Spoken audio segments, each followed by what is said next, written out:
Hello, everyone, and welcome back to the Best English Podcast. I'm Olivia, and it is so wonderful to have you with us today. And I'm James. Hi, everyone. It's great to be back. Olivia, I have a quick question for you. Do you remember the first time you had to speak in English to a native speaker? Were you nervous? Was I nervous? James, I was terrified. I think my heart was beating 1,000 times a minute. I had all these perfect sentences planned in my head, but when I opened my mouth, all that came out was a nervous little squeak. Oh, I know that feeling so well. I remember trying to order a coffee once, and I completely forgot the word for sugar. I just stood there pointing and making a strange sweetening motion with my hands. It was so embarrassing at the moment, but now it's a funny story. Exactly. And that's actually what we're going to talk about today. That feeling of nervousness, that fear of making a mistake, and how to overcome it. Our topic is something so many of our listeners have asked for. Speak confidently anywhere. This is such an important topic because learning English isn't just about grammar rules and vocabulary lists, right? It's about being able to use the language in the real world, to connect with people, to share your ideas. And you need confidence to do that. You absolutely do. So today, we're going to help you build that confidence. We'll talk about why you might feel nervous, how to change your mindset, and we'll share some amazing practical techniques to help you speak without fear. That's right. Whether you're at work, in a cafe, or just chatting with new friends, you can become a confident English speaker. So, grab a cup of tea or coffee, get comfortable, and let's begin this journey together. Okay, so James, let's start with the big question. Why? Why do so many people, even those who know a lot of English, struggle so much with speaking confidently? That's the million-dollar question, isn't it? I think it comes down to a few core fears. The biggest one, in my experience, is the fear of making mistakes. We have this idea that we need to be perfect. Oh, absolutely. It's like we have this little voice in our head, a little critic that says, wait, is that the right verb tense? Did you use the correct preposition? And while you're busy thinking about the grammar, the moment to speak just passes. Exactly. And what happens if you do make a mistake? The fear is that people will laugh at you or think you're not smart. This is the second big fear, the fear of judgment. It's so powerful, isn't it? We worry, what will they think of my accent? What if they don't understand me? This fear can be so paralyzing that it stops people from even trying to speak. But here's the crazy thing, and I really want all our listeners to hear this. Most people are not judging you. Think about it, Olivia. If someone is trying to speak your native language and they make a few mistakes, what do you do? Honestly, I'm usually just so impressed and happy that they're trying. I want to help them, to understand them. I'm definitely not thinking, oh, their grammar's terrible. Right. People are focused on communication, not perfection. They appreciate the effort. So that fear of judgment is mostly just in our own minds. That's so true. Another reason people struggle is that they feel they don't have enough vocabulary. They get into a conversation and suddenly they feel stuck. They can't find the right word. I can totally relate to that. It feels like you're trying to build a house, but you only have half the bricks. But here's some good news. You don't need a massive vocabulary to communicate effectively, really. You can have a wonderful, meaningful conversation with simple words. It's about how you use them. Yes, and let's not forget about just plain old nervousness.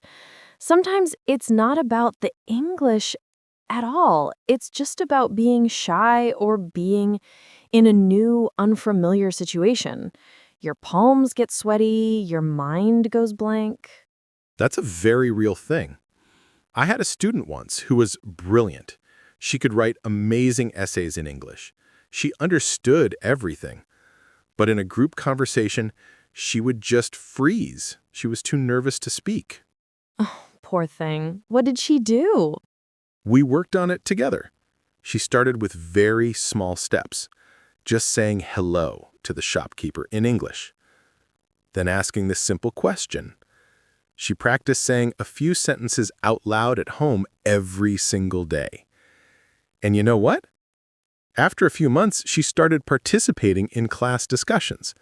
She wasn't perfect, but she was confident. She was communicating.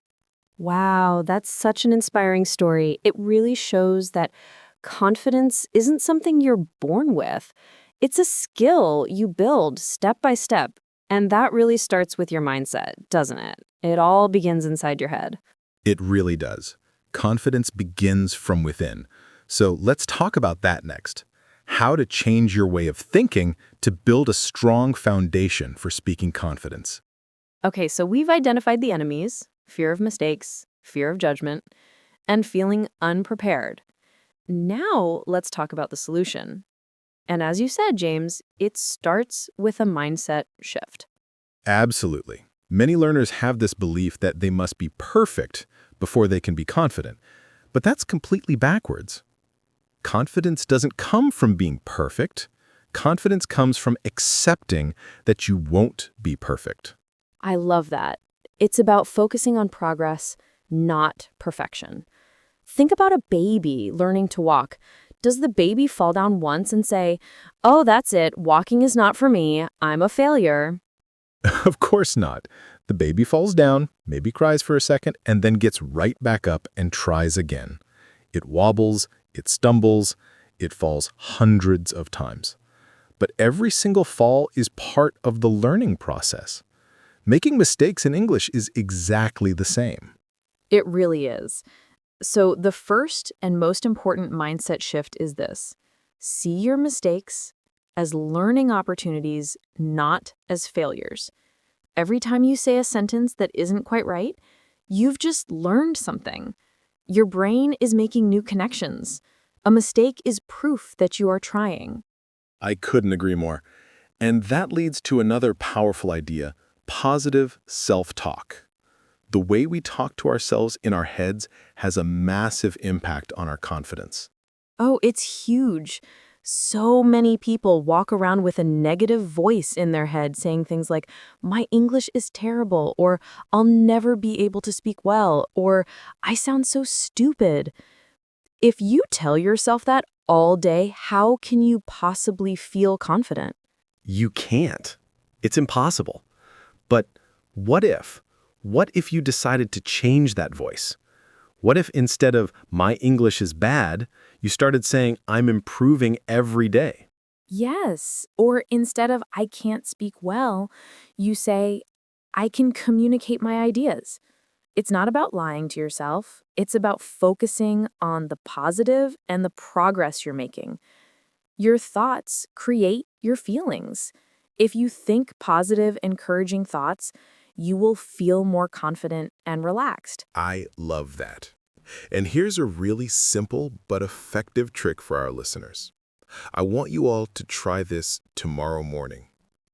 Go to a mirror, look yourself in the eye, and say one positive sentence about your English speaking ability out loud.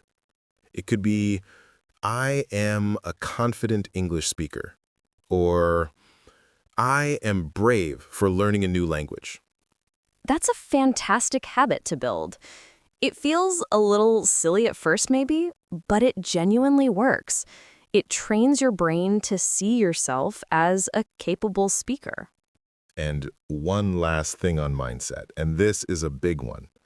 Stop comparing yourself to others. Oh, please, yes. This is so important. In every language class, there's always one student who seems to learn faster than everyone else. It's so easy to look at them and think, why am I not that good? But comparison is the thief of joy, and it's also the thief of confidence. Everyone learns at a different speed. Everyone has different strengths. The only person you should compare yourself to is the person you were yesterday. Are you a little bit better today than you were last week? If the answer is yes, then you are succeeding. Beautifully said. Confidence is a journey, not a destination. It's about enjoying the process of learning and growing. Exactly. So now that we've talked about getting our minds in the right place, I think it's time to get into some really practical, hands-on tips that you can start using today to speak more confidently. Yes, let's get into the fun stuff. All right, mindset is set. Now for the action plan. These are simple, powerful techniques that can make a huge difference right away. Olivia, what's our first practical tip? My number one tip, and it might sound obvious, is to practice speaking every single day, even if it's just for 5 minutes. And here's the key part. You don't need a partner. You don't? What do you mean? I mean, you can practice all by yourself. Just talk to yourself. I know it might sound a little strange, but it is one of the most effective methods. When you're making breakfast, describe what you're doing. I am opening the fridge. I am taking out the milk. I am pouring the milk into my cup. I love that. There's no pressure, no one is listening. You're just getting your mouth and your brain used to forming English sentences. You could also describe what you see outside your window or talk about your plans for the day. Precisely. Another great way to practice alone is to record yourself on your phone. Just talk for 1 minute about any topic. Your favorite movie, what you did yesterday, anything. Then listen back. It helps you get comfortable with the sound of your own voice in English. That's a brilliant tip. Okay, what's number 2? Tip number 2 is to use simple sentences.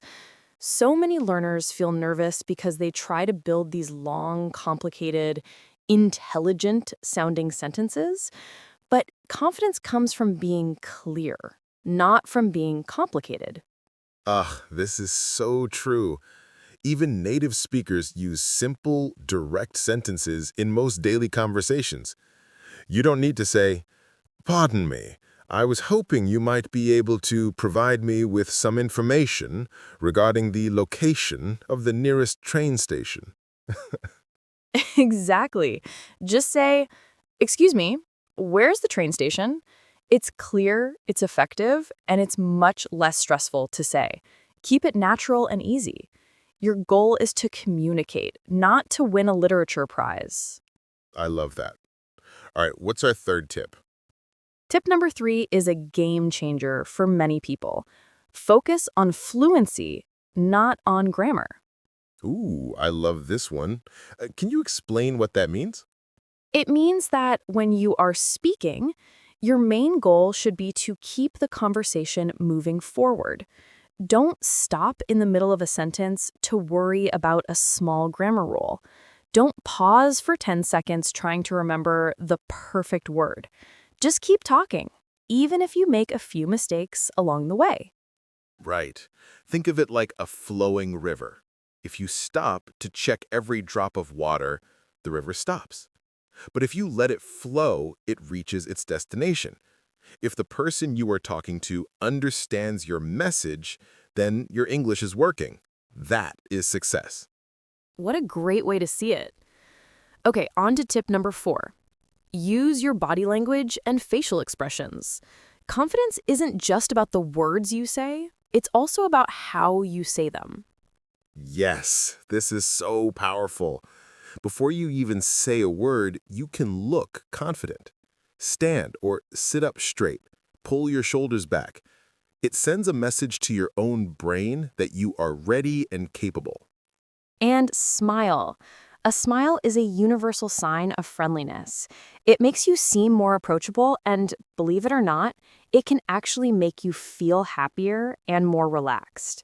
Make a little bit of eye contact. Use your hands to gesture when you talk.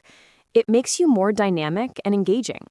And here's the magic trick.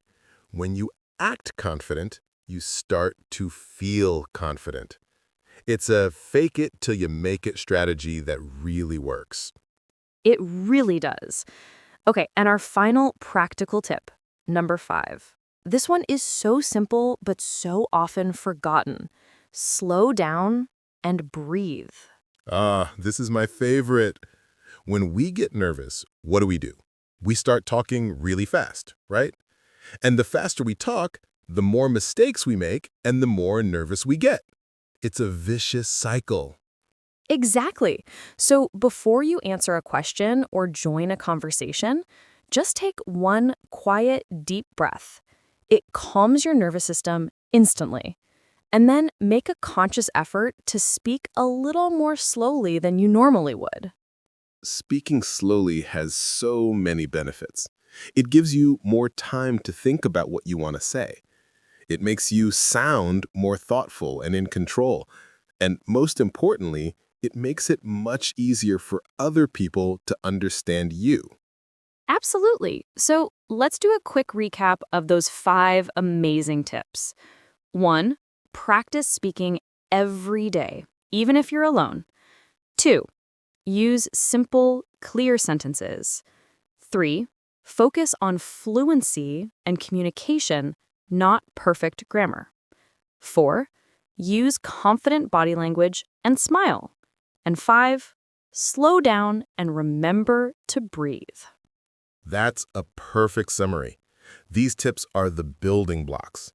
Now, let's talk about how to use them in real-life situations, because speaking to your best friend is very different from speaking in a job interview. That's a great point. Let's get into it. Okay, so we have our mindset and our practical tips. But the real test is when we're out in the world. Confidence can change depending on who we're talking to. It's so true. Let's break down a few common scenarios. Let's start with something small, but often scary. Talking to strangers in public. For example, ordering food in a restaurant, buying a ticket, or asking someone for directions. What's your advice here, James? My biggest piece of advice is preparation, even if it's just for 10 seconds. Before you walk into the cafe, decide what you want to order. Practice the sentence in your head once or twice. Hello, can I please have a large latte? Having the sentence ready removes so much of the stress. I love that one. For beginners, I often recommend reading children's books out loud. The language is simpler and the stories are fun. It's a really low-pressure way to practice. That's a great idea. And we mentioned this one before, but it's worth repeating as a daily habit. Record your own voice, just for 1 minute a day. At the end of the week, listen to your recordings. At the end of the month, listen again. A lot of people hate listening to their own voice at first, don't they? Oh, everyone does. But you have to push past that feeling, because when you listen back, you become your own teacher. You can notice your own progress. You might think, wow, my pronunciation of the TH sound is so much better than it was last month. This proof of your own improvement is the best confidence booster in the world. It truly is. So let's summarize these daily habits. 1. Talk to yourself in English while you do daily tasks. 2.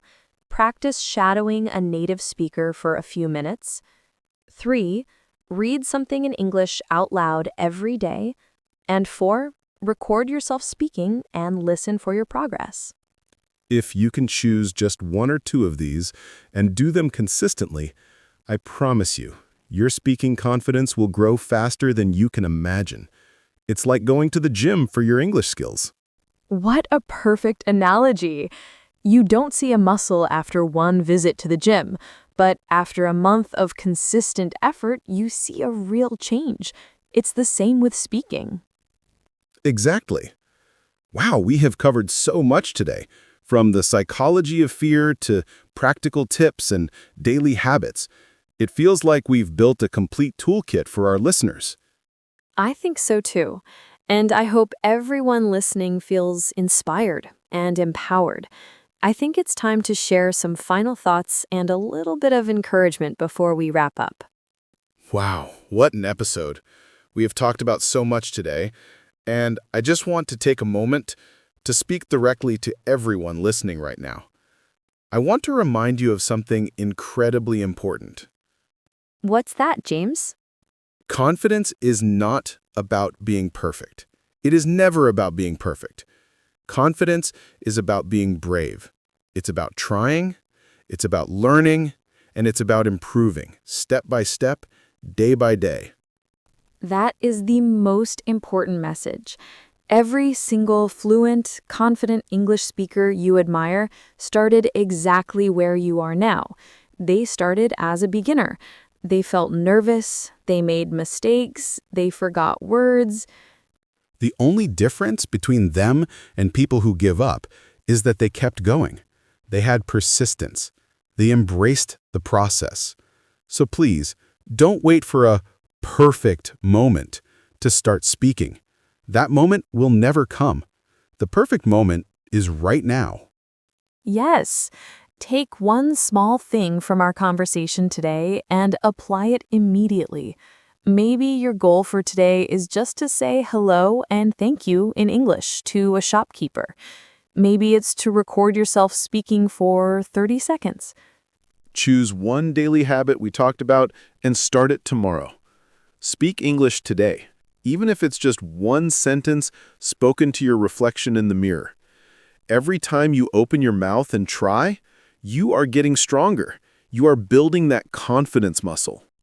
We would also love to hear from you. Leave a comment on our YouTube video or send us a message. Tell us about your biggest confidence challenge or share a success story with us. We are a community here to support each other. Absolutely. Remember, you are on an amazing journey of learning and growth. Be kind to yourself, celebrate your small victories, and just keep going. Soon, you will look back and be amazed at how far you've come. You will be speaking confidently anywhere. That's the spirit. Thank you all so much for listening today and for being a part of the best English podcast community. We believe in you. We really do. That's all from us for now. Bye for now, and happy speaking. That's such a great tip. And remember what we said about keeping it simple. You don't need a long, polite speech. Just be direct and clear. And what if you don't understand what they say back to you? I think that's a big point of panic for many learners. It is, but it doesn't have to be. It is perfectly okay to ask someone to repeat themselves. Just learn a few simple phrases. You can say, "Sorry, could you say that again?" Or, "Could you speak a little slower, please?" Yes, don't just nod and smile if you don't understand. That's how you end up with a completely different coffee order. Most people are very kind and will be happy to repeat themselves. There is no shame in asking for help. Exactly. Okay, next scenario. What about speaking in a group conversation? This can be really difficult because the conversation moves so fast. Many learners feel shy about interrupting or feel they can't keep up. This is a big one. My main tip here is to change your goal. Your goal is not to be the star of the conversation and talk the most. Your goal is just to participate. And you can start small. What do you mean by small? I mean, you can start by being a great listener. Pay attention to what people are saying. And then you can add very short, simple comments to show you are engaged. For example, you can just nod and say, "That's interesting," or "I agree," or "Oh, really?" That's so smart. It takes the pressure off. You're part of the conversation without having to make a long speech. And once you feel a bit more comfortable, you can add a slightly longer thought. Exactly. And here's a great technique. Try repeating a small part of what the other person said before adding your own idea. For example, if someone says, I think traveling is the best way to learn. You could say, I agree that traveling is a great way to learn. I also think reading books can teach you a lot. That is such a fantastic trick. It makes you sound so natural, and it gives you a moment to structure your own sentence. Okay, let's tackle the big one, a more formal situation, like a job interview, or speaking up in a work meeting. Dramatically, the fear is real. It is. And the key here, just like with ordering coffee, is preparation. If you have a job interview, research the most common interview questions and practice your answers out loud. Don't memorize a script, but have your key ideas ready. What are your strengths? Why do you want this job? Yes, preparation is everything. For a meeting, if you know the topic beforehand, think of 1 or 2 points you might want to make. Write them down in a notebook. That way, if you get nervous, you can just look at your notes. And in these formal situations, our tip about speaking slowly is even more important. When you speak slowly and clearly, you sound more thoughtful, more intelligent, and much more confident. And don't forget your posture. Sit up straight, make eye contact. It shows you believe in what you're saying. Great tips. So whether you're talking to a stranger, a group of friends, or your boss, the strategies are all connected. Use simple sentences, prepare in advance if you can, listen first, and use confident body language. Perfect summary. And once you start using these strategies, you'll realize that people are not scary. They usually just want to have a nice conversation. The more you do it, the easier it gets. But what about those moments when you still feel that fear rising up inside you? Let's talk about overcoming that for good. So, we've covered mindset, tips, and real-world situations. But the foundation of all of this is building good, consistent habits. Confidence doesn't just appear one day. It's the result of small actions you take every single day. That's so true, James. And the great news is these habits don't need to take a lot of time. Even 10 or 15 minutes a day will create incredible results over time. Consistency is more important than intensity. Exactly. So, let's share some of our favorite daily habits for building speaking confidence. We already mentioned talking to yourself, which is a fantastic start. Another one of my absolute favorites is called shadowing. Ooh, shadowing is so powerful. Can you explain exactly how it works for our listeners who might not know? Of course, shadowing is simple. You find a short audio or video of a native English speaker. It could be from a podcast like this one, an audiobook, or a YouTube video. You play the audio, and you try to repeat what the person is saying at the exact same time as them. You are their shadow. And the goal isn't to be perfect, right? It's about copying the rhythm, the intonation, and the flow of the language. It trains your mouth muscles to move in a new way and helps your pronunciation sound so much more natural. You can start with just 30 seconds at a time. Exactly. Another fantastic daily habit is reading out loud. Find anything, a news article, a page from a book, even the comments on a social media post, and read it out loud. This gets you comfortable with producing English sounds and helps connect the written word to the spoken word.